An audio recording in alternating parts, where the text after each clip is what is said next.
Hey guys, and welcome to today's video. Well, today we finally have a little change for the 1 Series. It's not really a modification, it's just something that needed to be done. So we have new meat for the 1 Series. As you can see, now we are running a Michelin Pilot Sport 4. I've heard that these are the best tires that you can get for the 1 Series, so that's what we went with. But my front tires are actually still as good as new, because front tires on the 1 Series don't seem to wear at all, because I still have my Toyo Proxys in the rear, and as you can see, these are still like brand new. I mean, they have done already 12,000 kilometers on the front, but yeah, I just asked to put the Pilot Sports in the front and then put the Toyos in the rear, so I can smoke these up and also switch these to a Pilot Sport instead of a Toyo. Because don't get me wrong, this tire has pretty great traction. I mean, launching it has barely wheel spin. Also in the rain it provides pretty decent traction, and tire noise is also pretty okay. It's a pretty decent tire, don't get me wrong, but there is one thing that I absolutely hate about it, and that is the steering feedback that you get from them. That's why I put Pilot Sports in the front, and I immediately feel an amazing difference, because the Toyo Proxys, the sidewall is way too soft, and the steering feedback you get from these is complete rubbish. It's just terrible. So if you are a very easy driver and you don't want to go crazy on your back roads, okay, this is a fine tire. And now on the rear axle it doesn't really matter, because there is no steering happening on the rear axle. But now I switched to a Pilot Sport, and I have only driven like 2 or 3 kilometers with these, and I can guarantee you that the steering feedback feels a million times better.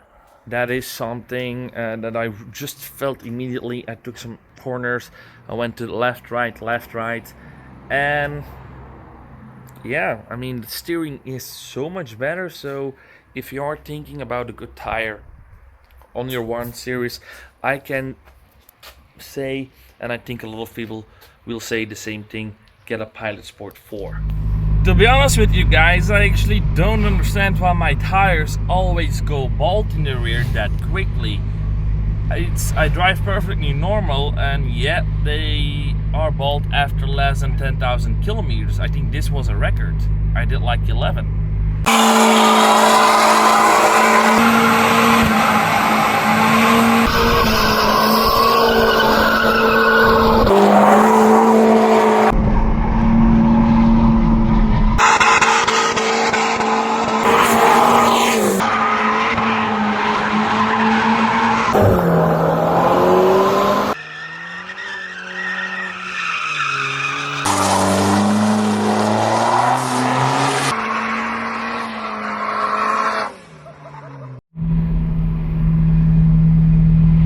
Never mind. To be honest, that's why I freaking love the 1 Series. I mean, good old school rear-wheel drive, no special drift mode, no special LSD needed, just old school rear-wheel driven, floor it and have a lot of fun. I mean, what more do you want? I mean, it's the only rear-wheel driven hatchback, and I love the car because of its rear-wheel driven. If this was a front-wheel driven car, I would probably never bought this one. But yeah, I mean, it drives so great. You know, the rear-wheel drive is such a, you know, a small, light, nimble car that's still practical. I mean, it's a perfect package for me. And you know, just cruising along, that's the fun part actually. Even with the downpipe and the muffler delete, when you're just cruising, the car is still quiet. You know, I mean, at the highway you have a little bit of drone, but I'm just driving normally and it's just so quiet. I mean, listen.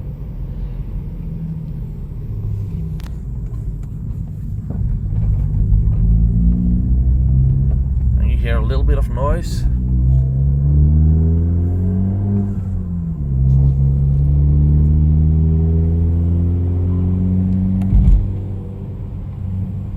Even at higher RPMs. that's so lovely about this car, but because when you floor it, you definitely hear it. And a little bit of pops.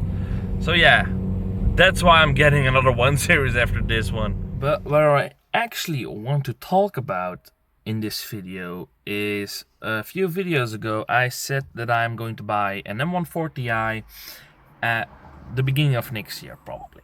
And a lot of people said, whoa, that's very nice. It's a shame your car goes to sale. It goes away, but yeah, whatever, blah, blah, blah. And also a lot of people commented, I really hope that the sale goes through, because what will you do if it doesn't? But because it can always happen that something happens with the guy or with the car, and the sale will not happen because of, you know, various reasons. You know, maybe I'll have an accident or the car gets damaged. Something with the other guy happens because of personal reasons, he can't buy it anymore. You know, that's stuff that can happen in, you know, almost 6 month times. And you have to think about that. What will happen if, you know, the sale will not go through? Will I still buy an M140i, or will I keep the car? What will I do? Well, I actually have a plan B, and plan B is still a fun plan. It's not as good as an L140i, but it's pretty damn close. Because my plan B is actually buying this car again, the pre-facelift 1 Series, but this time in an M135i. So basically I would get a pre-facelift L135i. I would want 2014 or 15 model, just because they have a better turbo that tunes better. But yeah, that is going to happen. And you may wonder, well, why would you do that and not just get an M140i? And that is because this car is physically identical to an M135i. So basically it means that I can transfer a lot of parts from this car onto an M135i. Just imagine that there is an M135i standing there. For example, the blackline taillights, transferable. The rear diffuser, transferable. The spoiler, transferable. But I think I would, you know, keep this one on because it's, you know, glued on with window kit, and removing that can be a big pain in the ass. Suspension, if it's a non-X drive version and it doesn't have electronic dampening, transferable. The wheels and tires, transferable. The Maxxon side skirts, transferable. The engine lights should be transferable, but a stock M135i always have stock seen on the engine lights, so that would be stupid. The front splitter, changeable. The kidney grills, changeable. Mirror caps, dynamic blinkers, changeable. Steering wheel, changeable. The screen is changeable. The interior parts, changeable. The gear shifter, if it's a manual, changeable. Handbrake, changeable. Little P3 gauge, changeable. I already told that. That's also changeable. And then also in the engine bay, I'll open it real quick. Apparently that is also changeable. Intercooler is also changeable because the intercooler on this car is better. And that's basically it. So actually I can transfer a lot of parts from this car to an M135i, and that would mean that, you know, if I would get an M135i and just have these two cars at the same time, give me a week and I'll transfer all the parts, and I'll basically have a very epic M135i already without spending any extra money, and I won't lose money on the modifications that I've done before to the car. Some parts are not, you know, exchangeable, like the exhaust, the intake, you know, some things you just can't uninstall, like the turbo, the tune. You can uninstall the turbo, that is a lot of work. The Sachs clutch, so those parts I lose, but you know, I use them pretty well, so you always will lose a little bit. But I can basically transfer like 60% of the modifications from this car to the new one. and then I would put back in my stock interior because the M135i already has the M interior. I will sell that interior. I will also put back in the stock intake, sell that intake. So basically, you know, I can still get a decent amount of money back from tunes I've already done, you know, upgrades, and I can reuse a lot of upgrades that I've also done. And then like stuff like the M bumper that I have, you know, on the car, I will just, you know, leave them on, because that will actually make the resale value of the car a little bit higher, because 1 Series with an M package are a little bit more sought after than without. So that would basically be my plan B. And the cool part about that is you know, the M135i's are a little bit cheaper. Next few months I'm going to save up money, so I'm not going to spend money on anything. And then when I have the car, I can basically transfer all the parts, already have a pretty epic M135i, then use the money from selling this car and the modifications that are not transferable, and buy the, you know, the other modifications for the M135i, because we will basically continue the build from this car on the M135i. We still need to do an exhaust, downpipe, stage 2 tune, an LSD, so limited slip differential, DCS style bonnet, wrapping the roof black, and then maybe a subwoofer in the rear, and then basically the car is done. So spending that money, and then what I have left over I will just save, and then I don't need to get that much money from the bank. So the build of this car will probably be done in, you know, this car, but the M135i will probably be done, you know, within a year. The car will be paid off in around 2 years. So that would mean that in 2 years I would have a fully built, paid off M135i, and I would just have the same car as I have right now, but with a stronger engine running 400 plus horsepower instead of 240.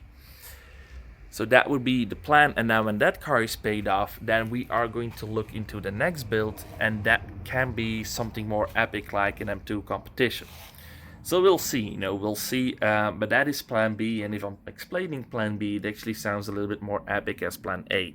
But we are not, if we get an M135i and, you know, put all the mods from this onto the new one, we are not going to go that extreme with turbos, because the N55 engine that you find in the M135i is not as strong as the B58 from the M140i, also not that capable. So I would just, you know, run it at a stage 2 tune. You have around 420 horsepower.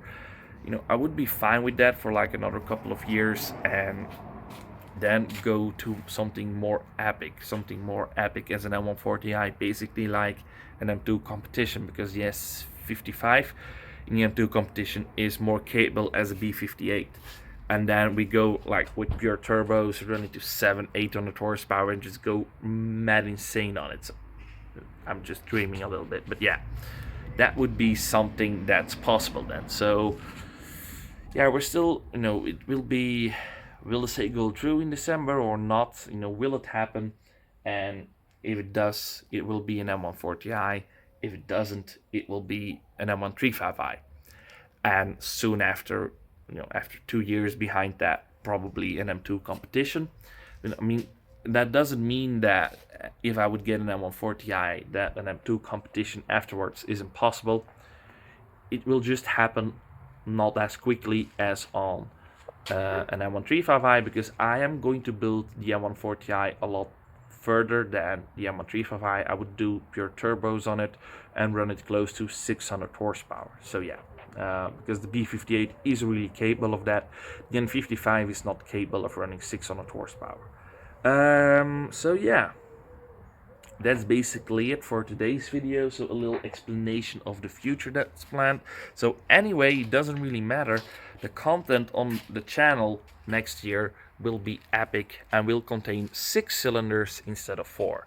So yeah, anyway guys, thanks for watching, and I will see you very, very soon. Bye.